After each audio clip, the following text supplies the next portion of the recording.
والصلاة والسلام على محمد الأمين أعوذ بالله من الشيطان الرجيم بسم الله الرحمن الرحيم. خواتین و حضرات، سنت پر تدبر کر کے اس کی تعین کے 3 اصول ہم نے اب تک پڑھے. یعنی پہلی چیز جو دیکھنے کی ہے وہ یہ ہے کہ کیا وہ چیز دین ہے، کیا رسالت میں آپ صلی اللہ علیہ وسلم نے اس کو دین قرار دیا ہے. پہلی چیز ہے کیونکہ اللہ کے پیغمبر لوگوں کو دین پہنچانے کے لیے آئے تھے اور دین ہی کی تبدیل و تلقین کے لیے ان کو مبعوث کیا گیا.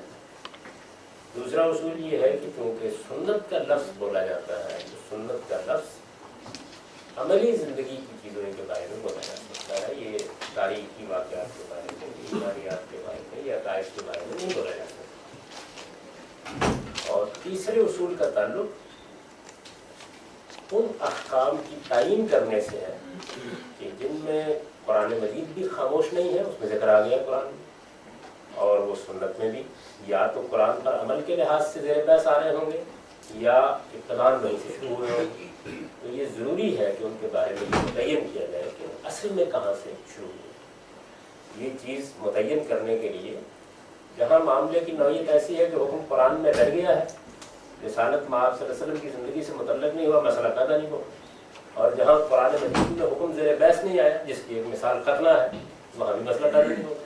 لیکن جہاں قرآن مجید میں بھی ذکر ہو گیا ہے اور سنت میں بھی وہ حکم موجود ہے تو وہاں یہ بحث پیدا ہو جاتی ہے کہ یہ اصلاً کہاں سے اٹھا ہوا ہے. یعنی یہ وہ دائرہ ہے جس میں اس کو متعین کرنا بھی ضروری ہو جاتا ہے.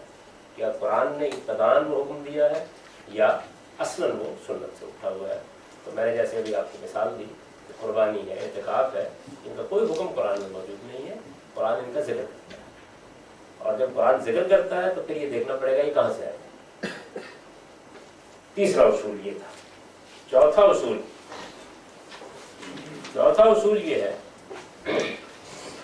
کہ سنت پر بطور تطوع عمل کرنے سے بھی وہ کوئی نئی سنت نہیں بن جاتی. تطوع کہتے ہیں نفل کے طور پر کوئی کام. قرآن مجید میں یہ اصول بیان کیا گیا ہے کہ جو بھی دین کے احکام ہیں، ایک تو ان کی یہ حیثیت ہے کہ اللہ نے ان کو فرض کیا، واجب کیا، ان کا حکم دیا، یا ان کی کوئی حیثیت طے کر دی. اب یہ حیثیت ایک بار طے ہو گئی، آپ نفل کے طور پر وہ کام کرتے ہیں. مثال کے طور پر قربانی ایک دینی عمل کی حیثیت سے طے ہو گئی. دین میں ایک آدمی اٹھا اور اس نے اٹھ کے کہا جی کہ میرا جی یہ چاہ رہا ہے کہ میرے ہاں بیٹے کی پیدائش ہوئی، میں اس پر قربانی کروں. اللہ تعالیٰ نے میری فصل بہت اچھی اگا دی، میری بھیڑ بکریوں میں بڑی برکت ہو گئی، میرا جی چاہتا ہے میں قربانی کروں. اب یہ وہ کیا کر رہا ہے؟ یعنی اصل میں وہ دین میں پہلے سے ایک طے شدہ چیز پر عمل کر رہا ہے.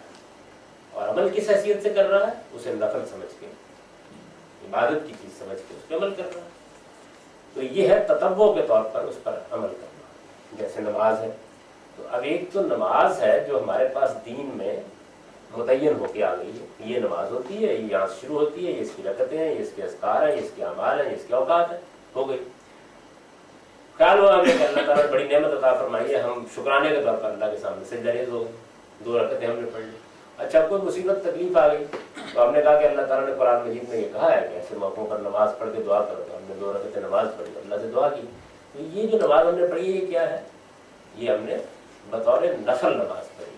تو اس کو عربی زبان میں نفل بھی کہتے ہیں اور تطوع بھی کہتے ہیں. چوتھا اصول یہ ہے کہ سنت پر بطور تطوع عمل کرنے سے بھی وہ کوئی نئی سنت نہیں بن جاتی. اب یہ نازک بات ہے، رسالت میں آپ صلی اللہ علیہ وسلم نے ایک چیز کو دین کی حیثیت سے جاری کر دی، مثلا نماز. مثال کے طور پر نماز، حضور صلی اللہ علیہ وسلم کو اللہ تعالیٰ نے مکے کی فتح سے نوازا اور اس موقع کے اوپر آپ کھڑے ہوئے اور آپ نے کہا کہ میں اللہ کی شکر گزاری میں 4 رکعتیں یا 2 رکعتیں پڑھ رہا ہوں. تو یہ کیا ہوا ہے؟ یعنی کوئی سنت قائم کی گئی. سنت تو نماز کی قائم ہو چکی ہے پہلے سے. حضور صلی اللہ علیہ وسلم نے اس پر بطور نفل عمل کیا ہے. جیسے میں نے اپنی اور آپ کی روزمرہ زندگی سے مثال دی کہ ہم بھی یہ کرتے ہیں، اس سے دین میں کوئی نیا حکم نہیں آ جاتا۔ اگر ہمارے وہ کام کرنے سے دین میں کوئی نیا حکم شامل نہیں ہو جاتا تو حضور کے کرنے سے شامل نہیں ہو جاتا۔ یعنی جیسے ہم دین میں نفل کام کرتے ہیں ایسے حضور بھی کرتے ہیں۔ اس کی ایک اور مثال لیجیے، نبی صلی اللہ علیہ وسلم نے حج کو بطور ایک سنت کے جاری کر دی۔ اب حضور صلی اللہ علیہ وسلم نے ایک حج کیا، یہ عمل ہو گیا اس کا، ایک اور حج کیا، تو آپ کیا کہیں؟ آپ کہیں گے 2 مرتبہ حج کرنا سنت ہے؟ کہیں گے نہیں کہہ سکتے۔ یعنی یہ حضور نے بطور نفل حج کیا، اللہ یہ کہ خود حضور اس کی کوئی حیثیت متعین کرتے۔ تو نبی صلی اللہ علیہ وسلم کے اعمال میں اس کو بھی دیکھنا الگ الگ ضروری ہوتا ہے کہ ایک کام کو آپ کب بطور دین جاری کر رہے ہیں اور کب پھر اس پر خود نفل کے طور پر عمل کر رہے ہیں۔ اگر اس پر نفل کے طور پر عمل کرنا جائز ہے، 2 بار کریں گے، 4 بار بھی کریں گے، 10 بار بھی کریں گے۔ مثلا آپ نے اگر یہ بات ایک بار متعین کر دی کہ نماز ایک دین کا حکم ہے اور نماز کی یہ شرائط ہیں، یہ آداب ہیں، یہ حدود ہے، اور یہ بھی بات اصول کے طور پر واضح کر دی، آپ نے کر دی یا قرآن نے کر دی کہ نفل کے طور پر نماز پڑھی جا سکتی ہے، تو اب شریعت یہ بن گئی۔ لیکن نفل کے طور پر نماز پڑھی جا سکتی ہے، اس کی 110 صورتیں ہو سکتی ہیں۔ کوئی نفل کے طور پر مصیبت میں نماز پڑھے گا، کوئی نفل کے طور پر شکرانے میں نماز پڑھے گا، کوئی نفل کے طور پر محض اللہ کا تقرب حاصل کرنے کے لیے نماز پڑھے گا۔ آپ اٹھے اور آپ نے کہا کہ میں 2 رکعت نماز نہ پڑھ لوں۔ تو ایک ہے دین کی حیثیت سے جاری کرنا، سنت کی کیٹیگری میں صرف وہی اعمال جائیں گے اسی چیز پر جو آپ نے جاری کر دی، وہ ہو گئی، ثابت ہو گئی دین کے اندر۔ اعتکاف ہے، رسالت پاک صلی اللہ علیہ وسلم نے اعتکاف کو مشروع کر دیا، یعنی دین کے طور پر جاری کر دیا۔ پہلے بھی انبیاء کے جاری تھا، آپ نے بھی جاری کر دیا، اب خود آپ نے اعتکاف کرنا شروع کیا۔ جب آپ خود اعتکاف کرنا شروع کریں گے تو ہو سکتا ہے کہ ہر سال کریں، لیکن یہ ہر سال اعتکاف کرنا جو ہے یہ کیا چیز ہوگی؟ حضور ایک نفل عمل کر رہے ہیں، یا وہ آپ کے لیے ضروری ہوگا، یا وہ آپ کی خصوصیت ہے، اور یا آپ بطور نفل عمل کر رہے ہیں۔ یعنی یہ نہیں ہو سکتا کہ آپ کہیں گے اچھا پہلے سال کا اعتکاف کرنا ایک سنت ہو گئی، دوسرے سال کا اعتکاف کرنا دوسری سنت ہو گئی، تیسرے سال کا اعتکاف کرنا تیسری سنت ہو گئی، یہ نہیں ہوتا۔ یعنی چیز کو ایک مرتبہ وہ قرار پانا ہے، الا یہ کہ دوسری مرتبہ کرنے کو بھی حضور کوئی ایک خصوصی چیز دے رہے ہیں، حیثیت دے رہے ہیں، ورنہ وہ محض نفل ہے، جیسے آپ پڑھتے ہیں اسی طرح حضور بھی پڑھتے ہیں۔ سنت پر وہ عمل کرنے سے وہ چیز سنت تو نہیں بن جاتی، لیکن دین جیسا کہ آپ نے کہا کہ دین ہی کا ایک حصہ ہے، اس کے اوپر طور پر وہ عمل کیا گیا، جیسا کہ قربانی یہ دین کا ایک حصہ ہے اور سنت ہے۔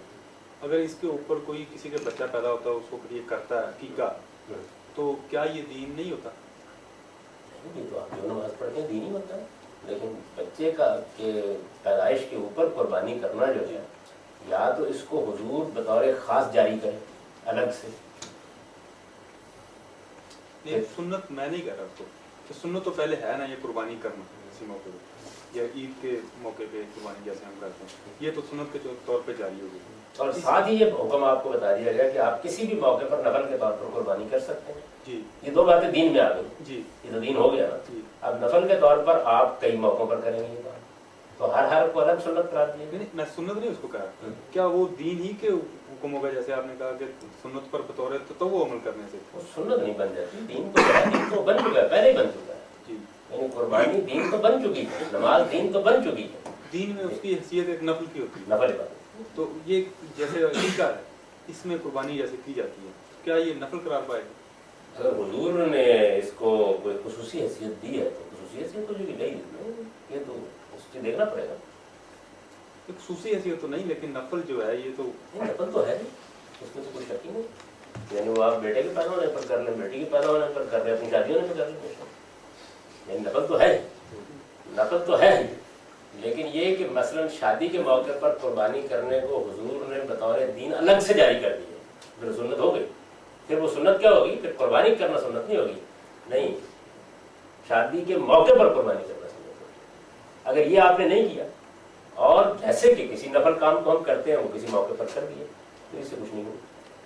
یعنی یہ حضور کا نمونہ آ گیا ہمارے سامنے کہ حضور یہ نفل بھی پڑھا کرتے ہیں، بس۔ جی سنت، میں نفی صرف اس بات کی کر رہا ہوں، یعنی اس کو حسنہ بھی میں نے چھیڑا ہی۔